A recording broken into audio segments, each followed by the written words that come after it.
Welcome to Moments in Time and Space, a microfiction podcast, bringing you tales of horror and suspense with your host, Aaron Maracle.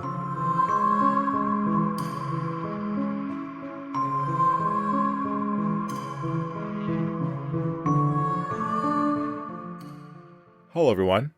Farming is one of the hardest professions. You work long hours, hardly get fair value for your crops, and you always must contend with pests threatening to eat your harvest. Ted gave the wrench a few more turns before he was satisfied the bolts were secure. He felt confident he had found the fault in the tractor's engine, and his repair should prevent any more misfires.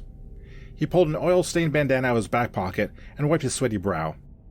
It was almost noon, and his stomach was rumbling in anticipation of eating Mary's delicious cooking. Pa!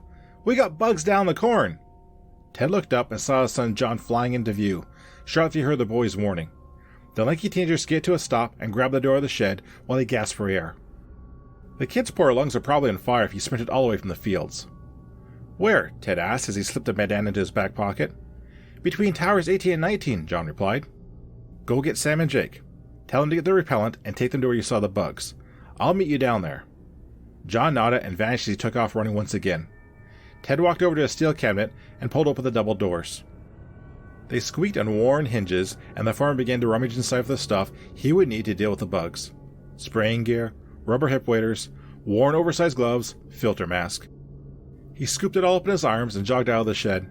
He was pretty sure he had a few cans of formula away in the truck, and if he didn't, the boys would bring extra.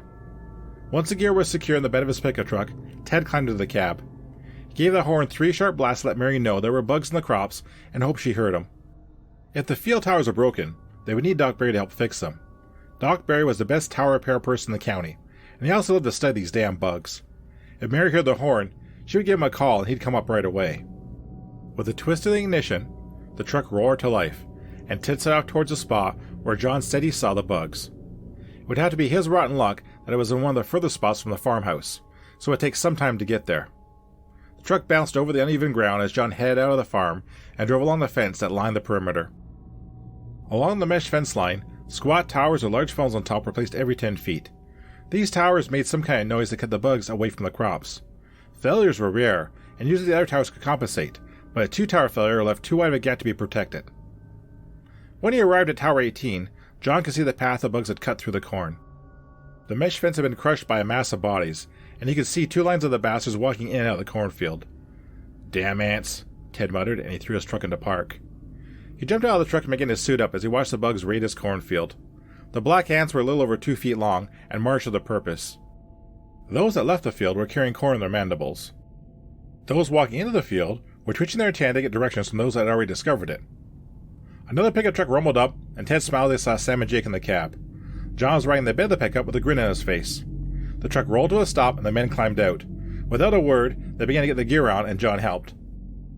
"I figure they got about a quarter of an acre gone already," Ted said. "We should be able to clear them out before I lose much more." "Sounds good. You got enough for me away?" Sam asked as he took a few practice squirts of the sprayer.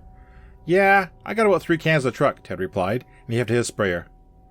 "Why not spray the whole crop of formula away all the time?" John asked. "Wouldn't that work?" "Artificial scent hormones are expensive and don't last too long.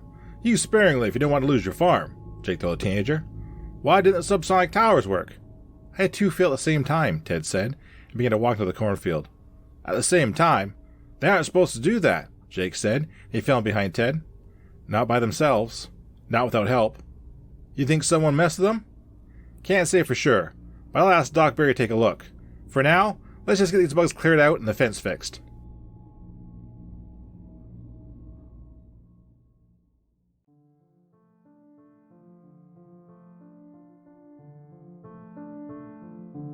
How is your supply of forming away?